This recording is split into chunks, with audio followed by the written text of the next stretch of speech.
the name American Free Press. Yes. And I looked on the internet, and nobody had registered that domain name. So I'm now the owner of American Free Press and the American Freedom Party, and hopefully we'll fill it up with something in the course of the years to come. But it was just a question of my looking ahead and attempting to establish the institutional forms that we need to really change society in a more positive direction, in the direction that Woodstock indicated. There's one other thing I want to say in conclusion.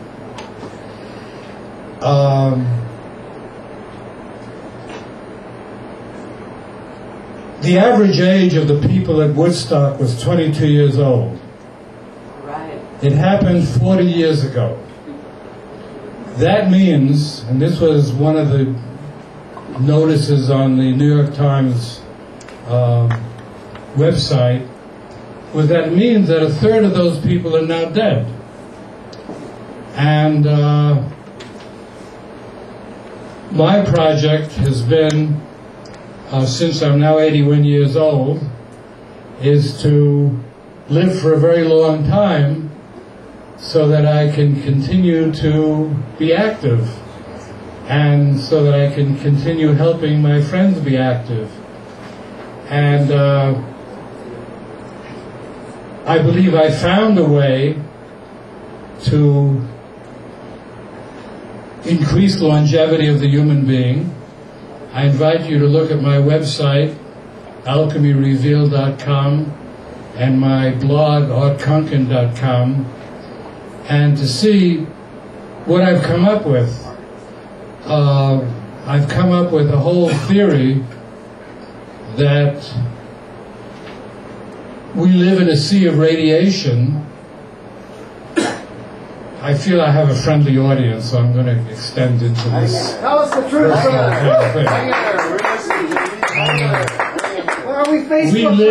We live in a virtual sea of energy. This room seems empty. This room is just full of television waves, radio waves, electromagnetic waves of all sorts. And this is probably the reason that we're even alive, that we live in this sea of energy. And the scientists who've looked at the origins of life have speculated that some lightning flash came down and hits a pool of chemicals, and the amino acids were produced and so forth. Well, I have come up with the notion that the human body has a deficiency of radiation, that the mitochondria in our cells, which take the energy, the free electrons from around, and make the basic chemicals that the cell lives on, the mitochondria are not efficient enough. And so I've developed a system. I mean, I'm really serious about this. I'm really expecting and hoping and planning to live for a couple of 100 years and to see more Woodstocks happen. Let's go. So I take a look at my website, and you'll see my latest adventure, the latest problem that I'm attempting to solve.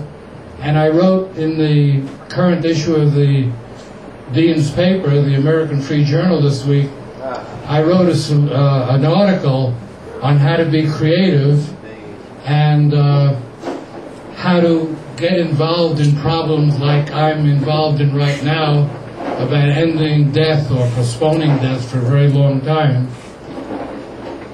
So basically, I'm looking forward to the future. I'd like to be with you 100 years from now and to continue the spirit of Woodstock. Hey.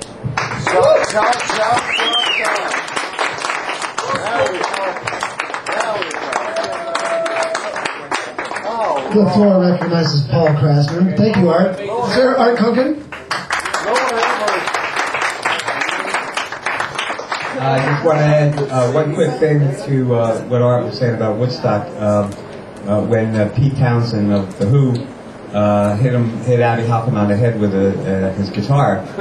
The reason was that between songs, Abbie went on stage and tried to announce what he said was the politics behind the music, which was that John Sinclair, who was the manager of a band, the MC5 from Detroit, MC stood for Motor City, and he was also the leader of the White Panthers in Detroit, and he had gotten he had gotten arrested and got a 10-year sentence for 2 joints or 2 roaches that might have been.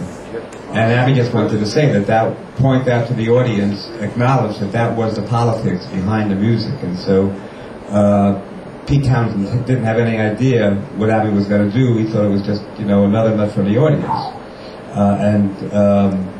So that was the reason for it. It wasn't like he was practicing his tennis swing.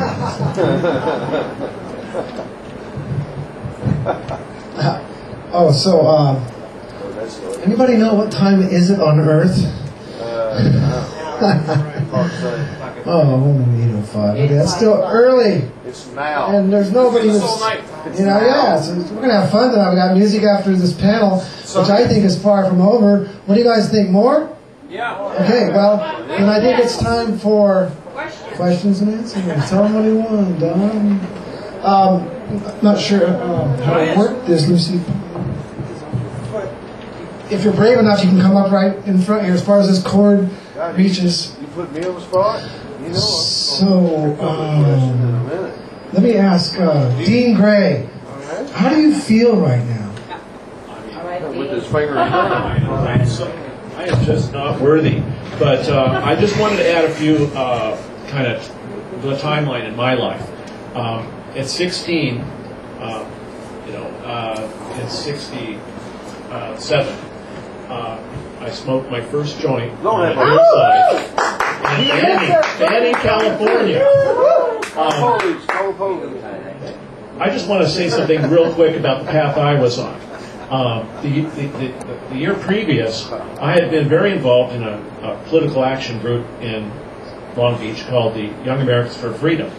And at that time, we're talking about the SDS and what was going on in Chicago. What was going on in my life personally was I was palling around with Dana Rohrabacher. Now, Dana Rohrabacher is the congressman from Huntington Beach who's multi-term been in Washington. And he's a surfer and he's known as pro-pot. the surfing congressman. He's pro-pot and he's pro-Tibet. He was a college student at Long Beach State, and I was in high school.